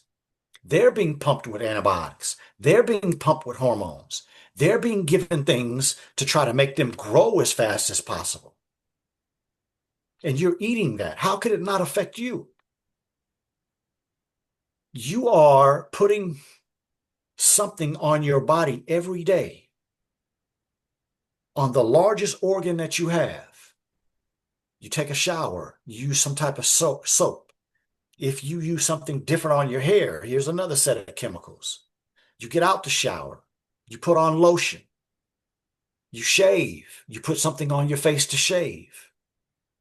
These things are absorbing into your body, and you're doing them every day sometimes, right? Or the majority of the week. And so the attack on testosterone is the same attack that's happening to women's hormones, but testosterone is yours that's getting messed up, and progesterone and estrogen is what is being messed up in women. But here it is. We got to go back a little bit, right? It is a known fact, scientific absolute, that it's impossible for a light-skinned person like myself to have either a dark-skinned woman or a light-skinned woman as my wife, and I be able to make somebody that's very dark. I think that makes sense to everybody, right? Yes, sir. So it's impossible that white people were the first people. And yes, I have to put this in context like that because in order for all the different colors to be on the earth, the first had to be something very dark. Yes, sir. And when we study these chemicals that I'm talking about, these chemicals are being studied in association with melanin. Mm. And so when you have the darkest people on the planet Earth have to have been the ones that haven't been having children more than anybody else, and everybody on the planet Earth had to come from that darker skinned. How is it that in 2025, dark-skinned people are having a problem getting pregnant? Black women are having a problem delivering their babies. Either the baby or the mother's life in jeopardy in something that we've been doing for trillions of years. Yes, anybody that's new, we have been on this planet Earth for trillions of years. I don't care what these white scientists out here say about billions of years when the planet was formed and 40 million years that these mountains were put up. They haven't been on this planet but 6,000 years. They don't know anything prior to 6,000 years. Nothing. You can't find anything that Europeans did 7,000 years ago. So again, anybody that's not in the Nation of Islam, just do some research and see if you can prove me right or wrong. But I'm not saying this it's not about race. It's about how we are being affected after being the primary source of reproduction. And now all of a sudden in the last 10 to 15 years, we don't have the ability anymore, or we're losing the ability. See, it's not a happenstance. This is something that is happening on purpose. And so the key to you solving your testosterone problem is literally to take a look at yourself as I did. Because think about this, brothers and sisters. And my friend Rod, I've been knowing him since we were both 17 years old. We met when we first started Prairie View A&M as freshmen, and we've been friends ever since then. I turned 58 in 20 days. Don't look like Right? it. So that means I've been knowing that brother for 40 years. He knew my desire to be a doctor. He saw me and was part of my life as I was working towards being a doctor. And when I finished medical school and went into practice, I never wanted to be second rate. I was always studying and trying to learn new things to be the best physician that I could be, not in competition with any particular person, but I wasn't going to let nobody out doctor me. And so what I just shared with you all was something that God started to open up my mind and open up my ability to start thinking like this and processing like this when I read this book, How to Eat to Live, because it made me question everything. And that's what you need to do. If you have a prostate problem, you got blood pressure problems, you got some type of medical whatever, you have to start questioning everything you do in a human body that's not made to get sick. It's made to live at a high functioning level. So the fact that there's so much disease in the Black community is because we're doing so many things wrong, mostly how we think. So I just wanted to set the base there, right? Now, when you have a man that is a man in a lot of ways because of testosterone, the way you think, the way you are strong, your muscle structure, your ability to have stamina, your ability to have an aggressive mind state when it's necessary, or a mind state to keep yourself alive and well. That's testosterone that does most of that. What is happening to you if your testosterone is going in the opposite direction? So we have to look at it from that perspective. Number one, your life has to be evaluated. So in my experience, the biggest problems with testosterone is too much meat. And you don't know that when you sit down and you eat that steak or the shrimp or the fish that's being made in a farm or any of the other animal meat, you don't take in consideration. If you're going to eat meat, you have to eat the best of meat. So if you're going to be a meat eater, you better stop buying it out of a grocery store. You better find somebody that produces their own animals, or I should say raise their own animals somewhere in the country, and you go out there and buy that animal and have them cut it up for you. That would be a lot safer, so you can ask questions. Hey, do you feed your animals, soy?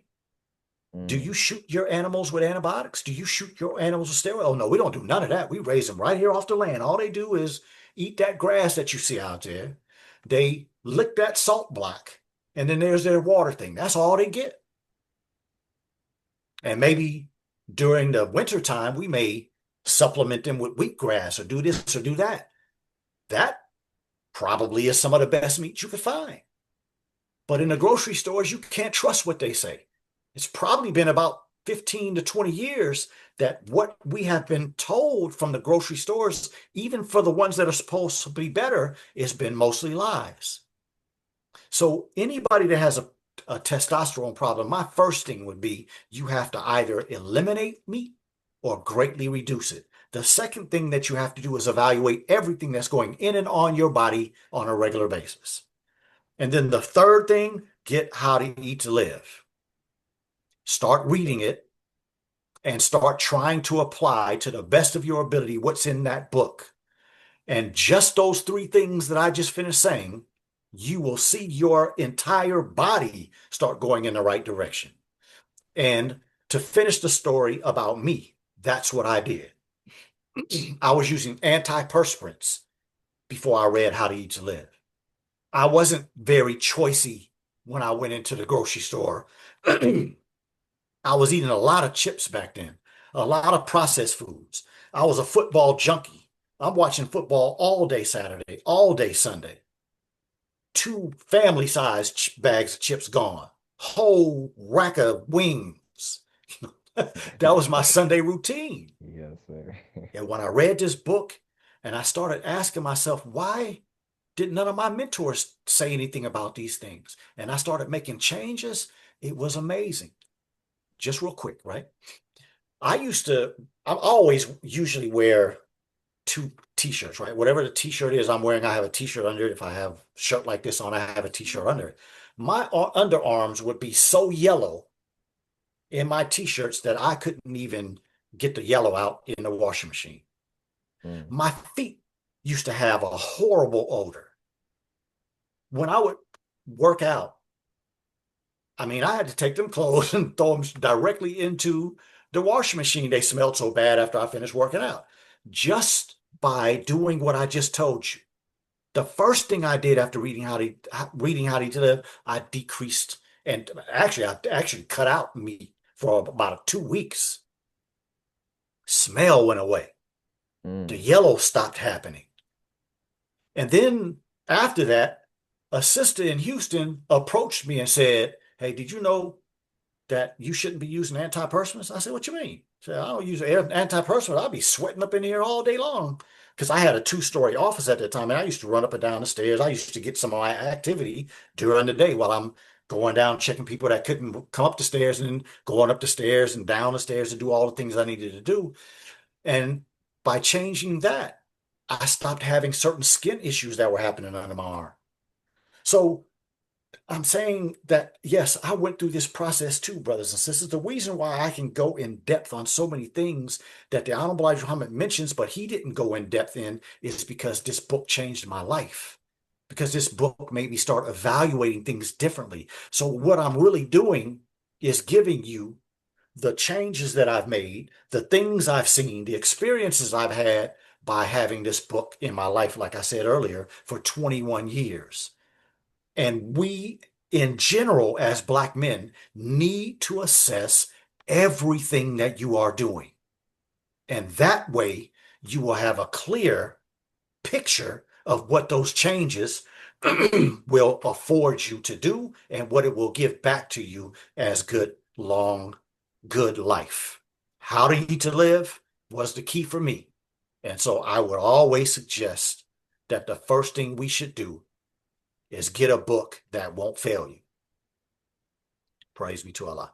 all praises due to Allah. Beautiful answer, brother. Thank you for letting us get that last one in. Let's all please throw a round of applause in the chat or the reaction. Let's get some claps, some Allahu Akbars, all of that. Praise be to Allah. I'm gonna Well just let you said, know, bro. brother Dr. Akili. I'm gonna just throw this out there. They talking about we need a men's health part two in the chat. Uh, Sister Nisa said we need a men's health part two, so I'm just throwing that out there, and we'll see if we can talk about that after the call, maybe if that'll be possible. Um, Let me answer that real quick for you, bro. Can I answer that? sure. I'll do it under one condition. What's that? The condition is that everybody help me promote my new venture, right? We'll talk about that next time. I'll give you the flyers and all that kind of stuff, but I'm in the process of building a healing center Yes, sir. and tell some people about this call and tell some people about it so that we can have your brother stable so we can continue to do things. But absolutely, I'll do a part two. And if you don't mind, can I read this? Yes, sir. And you can consider that Book done, by two. the way. Huh? I said yes, sir, and you can consider that done. The promotion of Praise to your God. of your Yes, venture. sir. Yes, sir. Praise be to Allah. All right, so we in book. All right, let me do a little quick test. Tell me whether we in book one or book two. I'm on page 129. You're on book two. Book Book two, book, two. book two, book two. Hey, somebody been paying attention. Yes, sir. All right, so the top of page 129 in book two is chapter 37. The name of the chapter is Eat to Live and Not to Die. This will be the last that Brother Keely will say today. Of all of the thousands and tens of thousands of instruction items on health issued by doctors and scientists regarding the type of food that we should eat, none of them is equal to the way that Allah, in the person of Master Father Muhammad, to whom praise is due forever, has taught us. So I'm just going to add to that statement everything you're seeing on social media, Instagram, TikTok, Facebook, I don't care where you're going, YouTube, I promise you that I've studied probably what you are watching, and nothing has ever outdone How to Eat to Live. Last statement, the next paragraph. Eating one meal a day, one meal every other day, or one meal every 3 days is a better way to obtain good health and long life than all of the tens of thousands of pamphlets and books authored by doctors, quack doctors, and would-be doctors. The divine points out the best way that will produce good health. Praise be to Allah. I was blessed to have it introduced to my life. Thank you, Master Call, Sister Nisa, and Brother Demetrius. I appreciate the opportunity. I pray that we helped somebody today. All praise is due to Allah. Thank you, thank you, thank you, thank you so much. Very much lastly, for today's part 1 of men's health, Dr. Akili, where could the brothers and or the sisters be able to contact you for their own health reasons, for whatever type of health problems they may have as a part of their, like you said, healing journey? Do you have a website? Where can they reach you? And also, if they would like to support you, is there a Cash App or something on a website, or however have it, that the people can support you? Sister Yolanda said, how do we give a donation? And yeah. And then after you say that, then we'll go ahead and show y'all our little surprise that we have for next Tuesday. And then we'll close out with Holy Quran and prayer as always. Yes, ma'am. So the best way to contact me specifically, if you have a desire to interact with me as a client, would be, take this number down, please, 314-901-4135. That's 314-901-4135. The other way to reach me is through my website, which is theultimatewellnessgroup.com. You can go there. And to make a donation, reach out to the number, because I don't have anything set up right now in my business to do that. But I'll work on that tomorrow. And if you reach out to me, I can give you that information. And we can put your cash app on your website if you like. Well, I don't have a cash app for my business, so that's what I'm saying. I have to figure something out and let you all know, because, I have a private one, but I don't have a business one. But the other thing that I wanted to say is that my physical location for my practice is in Columbia, Missouri. But I still do majority of my visits by telehealth. So don't be discouraged by the location of my physical practice, which you will see on my website, but also which I will give a little more in-depth information about on the next show. So I gave everything you asked for, right, Sister Nisa? Yes, sir. Thank you so much. No problem. Thank you. And then let us go into our quote unquote church announcements, our master call announcements. And then everybody please hold your place, because we will close out with prayer. Family that family that prays together stays together. Again, thank you so much, Dr. Keeley. This was absolutely fantastic. Absolutely. And Sister Anissa, you noticed he closed by saying the next show. So we look forward to right now when we're going to do part 2 of men's health. But for now, quick announcement before we close out. Part 2, which will be women's health next Tuesday As you can see, we'll feature not only Brother Dr. Akili coming back, but our sister, Dr. Sophia Shabazz, who I'm sure many of us, especially in the Nation of Islam, are well familiar with. Our dear sister who does the Healthy Minute that many of us may have seen several times. So we will have her for next week on Tuesday. So please be back. Same number for the Zoom ID. And we very much look forward to getting in some great information for the sisters and more still from How to Eat to Live for any questions that those who have questions can submit to us. Praise be to Allah. So we'll see you all again, God willing, next week. As always, we close out the master call with a random section from the Holy Quran, wherever Allah opens us up to, and then we will close out in prayer. Bismillah ar-Rahman ar-Rahim. A'udhu billahi minash shaitanir rajim. All right, so I opened up actually to the first section of Surah 16, or chapter 16, titled The Bee. This is a good one for this subject, I think.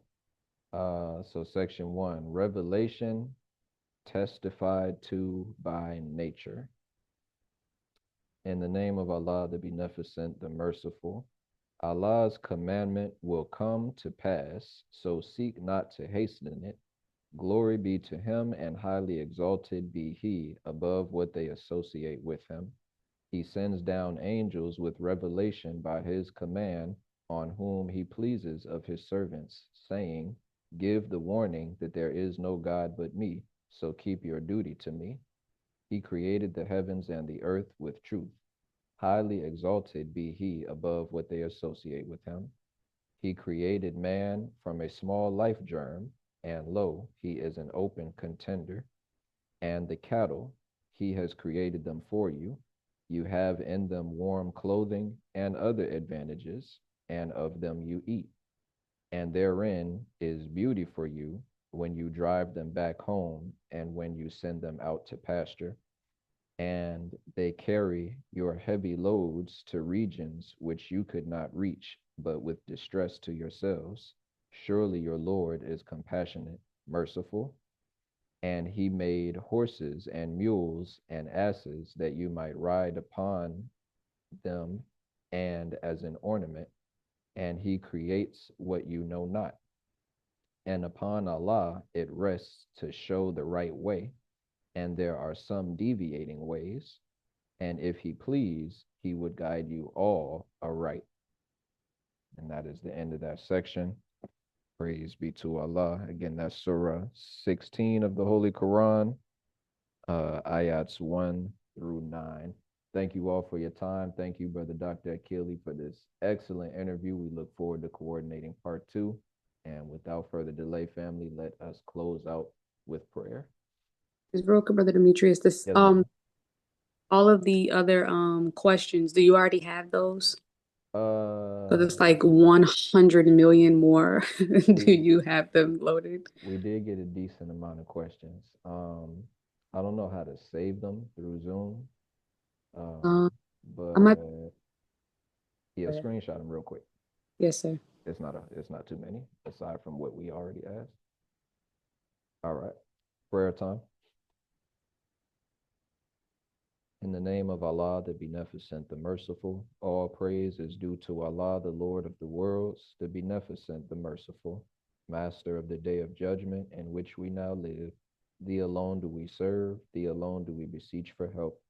Guide us on the right path, the path of those upon whom thou hast bestowed favors, not of those upon whom wrath is brought down, nor those who go astray after hearing thy teachings.